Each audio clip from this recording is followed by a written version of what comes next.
السلام علیکم بچوں، امید کرتا ہوں آپ لوگ خیر خیریت سے ہوں گے اور ہنستے مسکراتے ہوں گے۔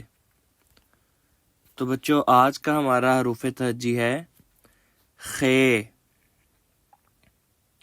خے بچوں کسی بھی لفظ کے آخر میں بھی آ سکتا ہے، درمیان میں بھی آ سکتا ہے اور شروع میں بھی آ سکتا ہے۔ جیسے آخر میں کیسے آ سکتا ہے؟ جیسے ایک لفظ ہے ہمارے پاس رخ، تو اس کے آخر میں خے آتا ہے۔ اور جیسے ایک لفظ ہے ہمارے پاس بخار، تو اس کے درمیان میں خے آتا ہے۔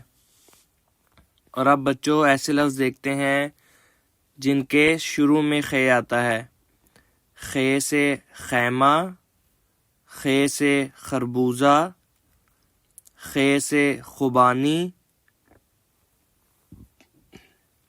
خے سے خط، خے سے خرگوش۔ خے خیمہ، خے خربوزہ، خے خوبانی، خے خط، خے خرگوش۔